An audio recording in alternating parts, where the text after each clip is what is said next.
the Singapore Law Minister recently crossed swords with historian P.J. Tham in a 6-hour-long interrogation of the letter.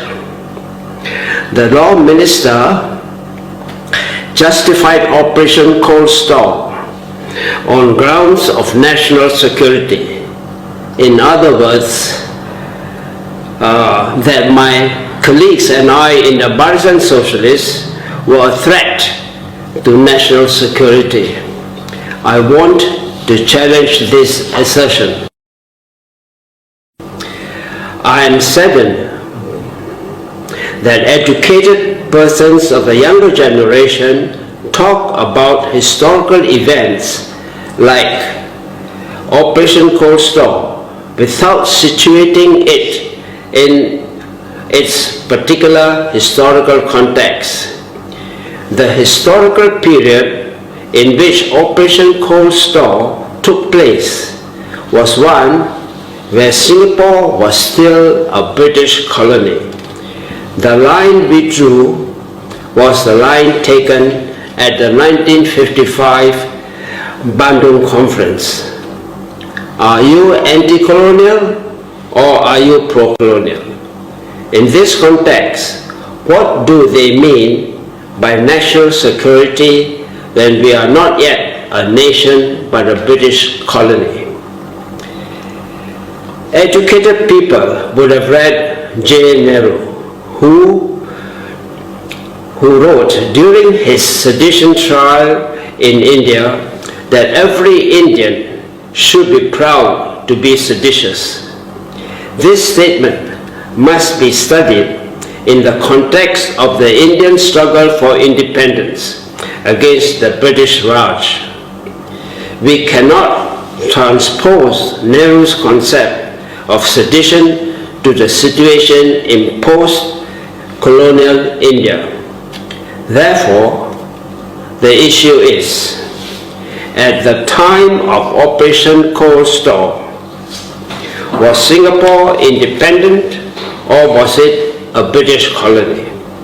If you accept that Singapore was not an independent nation, then, in other words, that it was a colony controlled by Great Britain.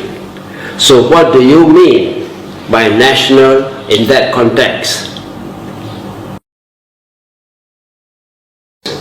According to the report by the Commissioner of Police, there were 40-odd card-holding communists during that period.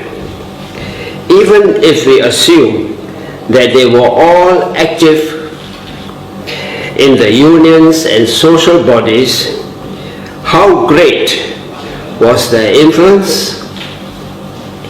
That would depend on the policies adopted by the party.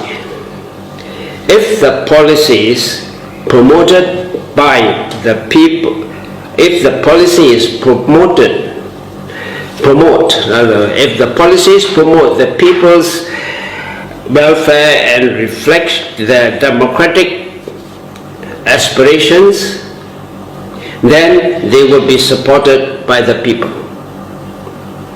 This is well illustrated in the hominem by-election of April 1961.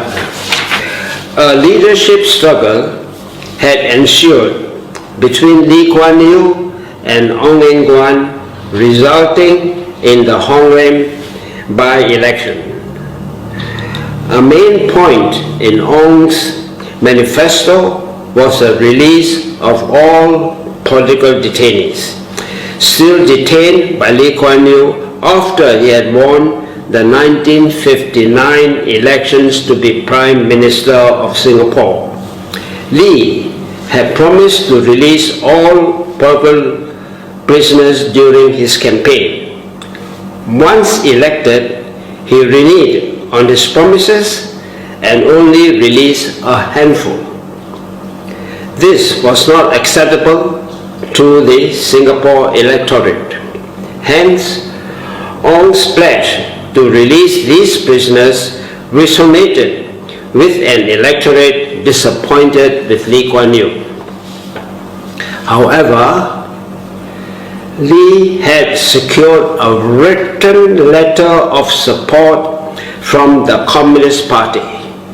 This is a fact.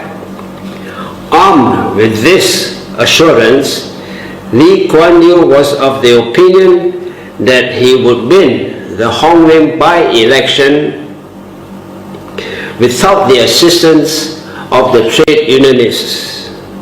Thus, Lin Chin Siong and the left-wing unionists were barred from addressing the PAP rallies against Ong Eng Guan.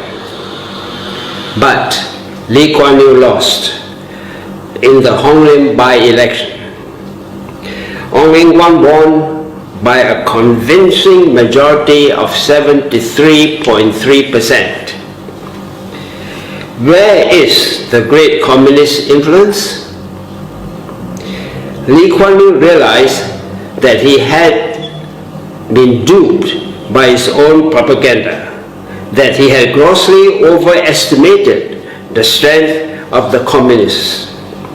And so he realized that he had to quickly change the perception of the electorate and be seen as one ordering the release of the detainees. He had the audacity to propose to the British that he would publicly order the release of the detainees, only to have his order countermanded by the British. To this deceitful scheme, the British declined to cooperate.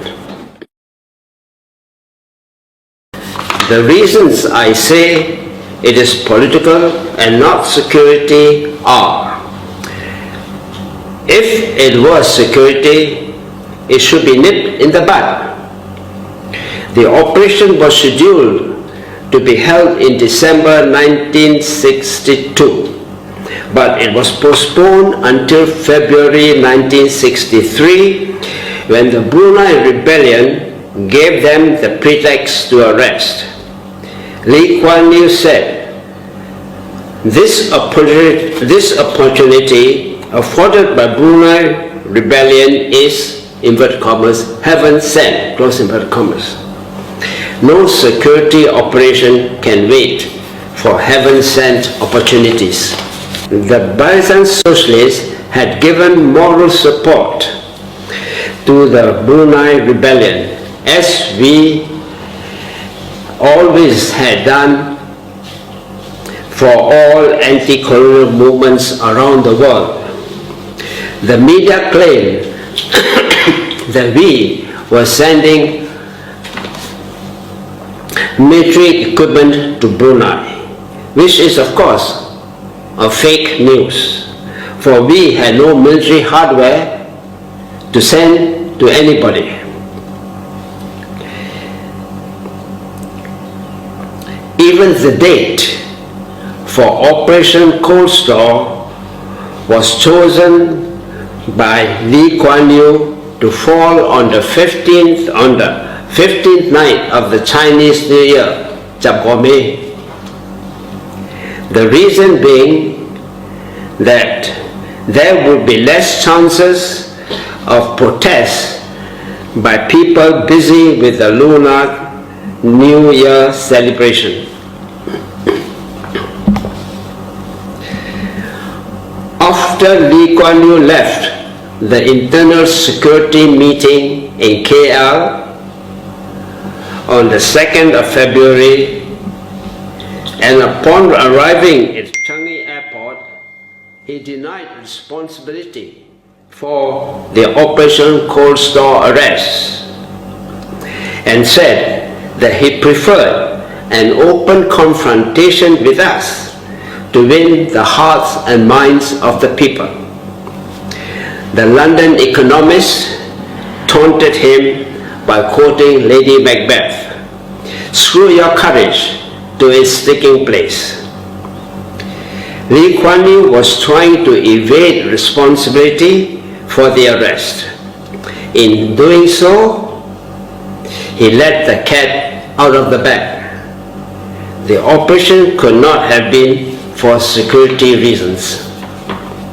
However, for Lee Kuan Yew, Operation Coldstore must not be seen for what it is, an operation to lock up his political opponents in Singapore.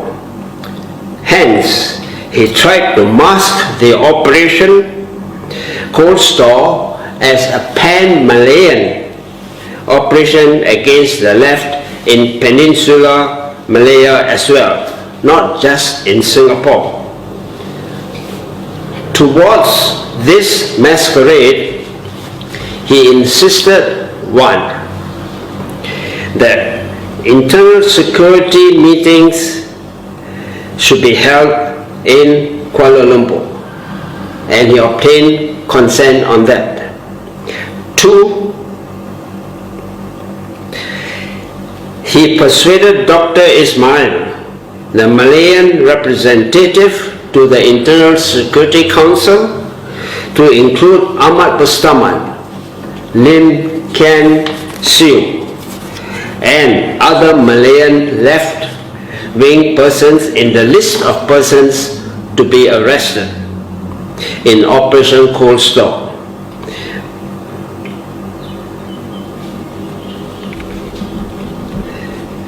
But the Tunku would have none of this.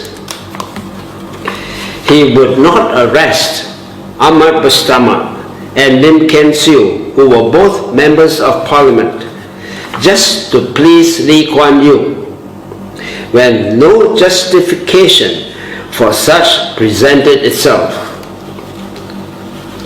Due to this disagreement between Tunku and Lee Kuan Yew, Operation Coldstore, which was scheduled in December 1962, had to be aborted. So much for the pretext of security grounds. We must learn from history and not myths. History that is grounded in the events and realities of the time. And that is fundamental according to President Sukarno of Indonesia.